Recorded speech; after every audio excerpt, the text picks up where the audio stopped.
Talk, balik lagi bareng aku Ai dan juga partner aku Mila, dan tentunya di program Kompak ini ruang ngobrol santai dipenuh dengan inspirasi bareng mahasiswa keren yang punya semangat luar biasa nih. Nah, kali ini kita akan ngobrol mengenai sesuatu yang identik banget nih sama hobi teman-teman. Salah satunya adalah di dunia bela diri. Nah, tapi bukan cuma soal adu fisik nih. Di balik dari bela diri juga ada filosofi hidup dan pengendalian diri yang dalam banget. Dan kita udah kedatangan tamu spesial yang bakal cerita langsung tentang itu nih. Betul banget teman-teman, kita akan kedatangan bintang tamu yang keren nih, yaitu namanya Kak Putri. Halo Kak. Halo. Hai Kak, apa kabar? Baik, alhamdulillah baik. Senang banget bisa diundang di sini. Juga senang banget bisa kedatangan Kak Putri untuk ngobrol-ngobrol hari ini. Betul. Acara kita. Nah, Kak Putri ini adalah seorang mahasiswa sekaligus juga atlet dari perguruan silat nih teman-teman. Oke, sebelumnya boleh banget nih Kak Putri perkenalan dulu buat teman-teman Kompak kita di luar sana. Halo teman-teman Kompak, kenalkan aku Putri Aulia, biasa dipanggil Putri. Kebetulan aku dari Universitas Gunadarma juga, Fakultas Ilmu Komunikasi. Oke, kelas berapa nih Kak? Aku kelas 3 mau masuk sekolah. Oke. Oke Kak Put, kalau kita langsung tanya apa ya? Iya, aman. Oke, jadi kita mulai paling dasar dulu ya nih Kak. Jadi, Kakak nih sekarang aktif di perguruan apa sih? Kebetulan aku aktif di perguruan pencaksilat Mustika Bagawat. Emang perguruannya tuh bukan termasuk perguruan besar, belum jadi perguruan besar. Tapi aku ngerasa dari perguruan yang masih kecil ini atau dari perguruan yang belum besar ini aku bisa berkembang banyak banget sih di sini. Wow, berarti keren banget ya Kak ya. Nah, kalau boleh tahu nih, kenapa sih Kak kamu tuh bisa tertarik sama perguruan silat itu? Terus juga kalau boleh tahu, kamu tuh kapan sih terjun di dunia persilatan itu? Aku tertarik, sebenarnya aku udah penasaran banget pengen ikut silat tuh dari SD kelas 6. Tapi karena kelas 6 itu nanggung kan ya, udah pengen SMP, akhirnya aku tahan dulu. Makanya pas SMP aku tuh udah bener-bener udah penasaran banget. Jadi pas awal banget masuk SMP tuh, pas demos ekskulnya, aku tuh udah tertarik banget buat ikut silat. Tapi aku kan ikut 3 ekskul nih. Dari ketiga ekskul ini yang aku pertahanin cuma silat doang karena aku penasaran kali ya, dan emang mulai jadi jatuh cinta banget sama silat kayak gitu lama-kelamaan. Gitu, 3 XO itu apa aja tuh Kak? Sebelumnya silat sempet pengen paskibra sama pramuka. Cuman kan kalau pramuka awal wajib ya. Jadi ya palingan ngedeketin di 2 pramuka ini sama silatnya aja. Cuma emang kalau pas libur berat banget sih dulu ya. Betul, minat untuk itu ya. Betul. Oke, berarti emang udah lama banget ya. Kalau dihitung-hitung nih Kak, udah berapa tahun sih Kakak tekuni silat ini? Kalau dihitung-hitung paling aku kan terjun dari SMP itu tahun 2017.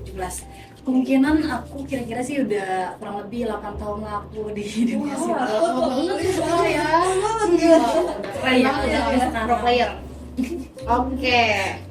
Wah, berarti tuh 8 tahun itu berarti bukan waktu yang sebentar ya Kak ya.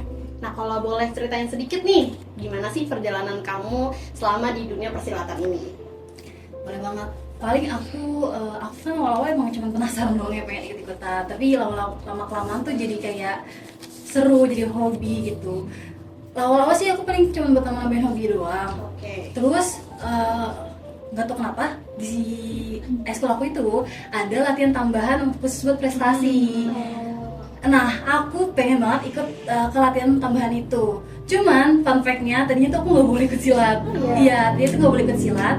Mungkin karena cewek juga kali ya. Jadi aku tuh latihan tambahan itu ngumpet-ngumpet. Kayak plot twist ini ya gitu ya. Jadi diem-diem ikut mau ikut latihan tambahan tuh diem-diem ngumpet-ngumpet bilangnya nginep rumah kakak. Padahal sebenarnya di malam itu aku latihan dulu. Cuman kan lama-kelamaan nggak bisa kayak gitu terus. Akhirnya ya udah di masa itu ya waktu masih kecil ya udah cuma bisa nangis doang kan. Akhirnya lama dibolehin diizinin. Sampai akhirnya ya udah aku ikut beberapa kategori, dan fun fact-nya di silat itu ada 2 kategori. Oke, apa aja tuh? Yang pertama itu kategori tanding, itu lebih ke fighter, berlawanan.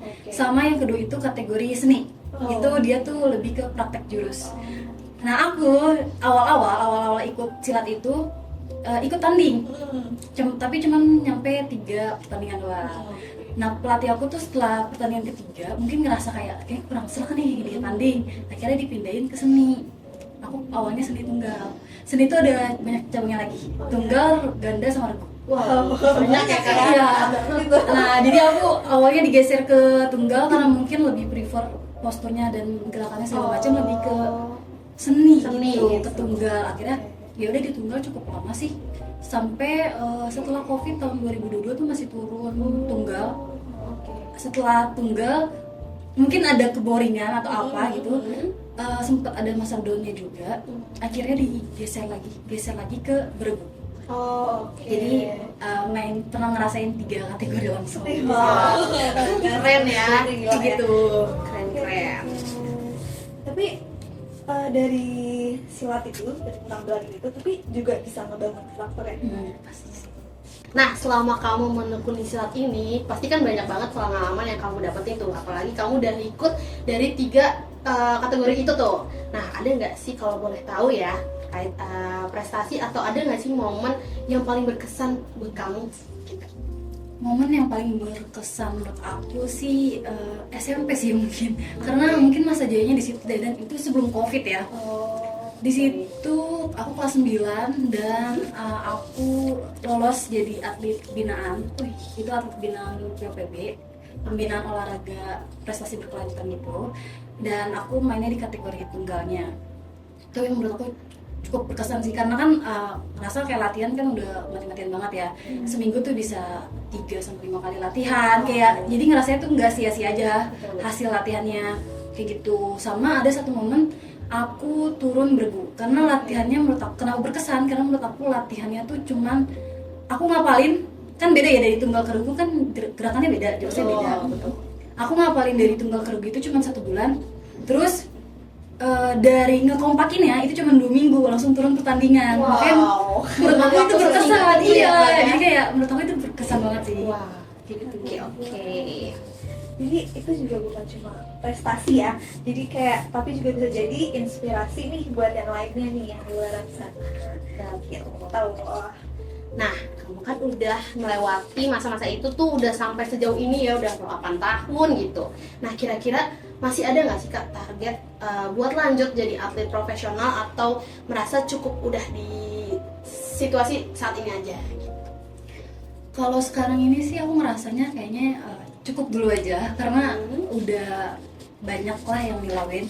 Jadi ngerasa kayaknya perlu dunia lain dulu. Jadi jangan ngestak di silat aja. Mungkin untuk organisasinya iya akan masih tetap langsung. Terus ditambahkan aku tuh ngajarnya ya.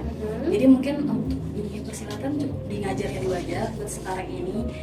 Cuman nggak tahu ya nanti kalau kedepannya mungkin pengen turun lagi jadi atlet. Kalaupun emang pengen turun lagi jadi atlet, kemungkinan ya cari experience baru aja sih, lebih ke cari experience baru, bukan yang target sejauh itu di dunia silat. Berarti nyari pengalaman baru lah ya. Oke. Nah, dari cerita Kak Putri ini kan udah luar biasa banget ya teman-teman. Dan dari situ juga kita bisa belajar kalau semangat sejati dalam bela diri itu bukan hanya mengenai kekuatan, tapi juga mengenai pengendalian diri dan juga nilai hidup yang perlu kita jaga. Nah, benar banget nih guys. Dan kalau boleh aku rangkum, ada beberapa poin yang kita bisa ambil dari obrolan Kak Putri hari ini yang bersama kita. Pertama, bela diri bukan cuma soal latihan fisik nih guys, tapi juga latihan mental dan karakter. Kedua, pengendalian diri adalah kunci utama karena musuh terbesar justru itu dari kita sendiri nih guys. Ketiga, semangat berbagi dan melestarikan budaya jadi bagian penting dari perjalanan seseorang pesilat sejati. Nah, semoga Kak Putri bisa jadi inspirasi nih buat teman-teman di luar sana, mahasiswa semuanya, buat tetap disiplin, rendah hati, terus berproses menuju versi terbaiknya. Oke, mungkin dari Kak Putri ada nggak nih kayak closing statement gitu buat teman-teman di luar sana? Pesan aja kali ya. Iya, boleh. Pesannya mungkin buat teman-teman di luar sana itu coba apapun yang kalian mau. Wow. Kalian jangan takut untuk mencoba sesuatu hal. Kalau menurut kalian kurang, yang ini kurang, coba lagi yang lain. Oke. Jangan takut salah lah, intinya kayak gitu. Betul.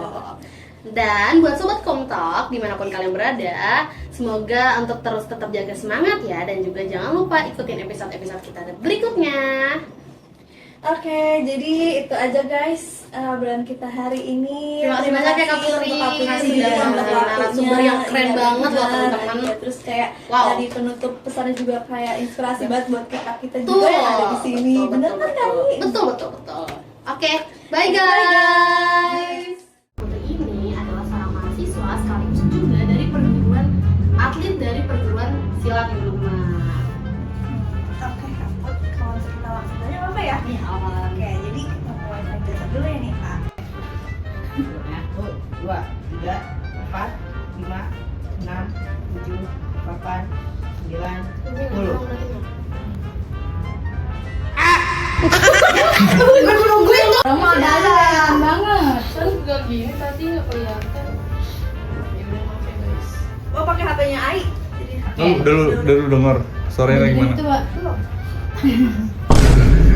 denger. Ya lain sama. Anyong. Produser ini. Ngomong. Hidup Jokowi! Aduh. Oktober, O-nya apa? Misalkan nanti kan diatur audionya.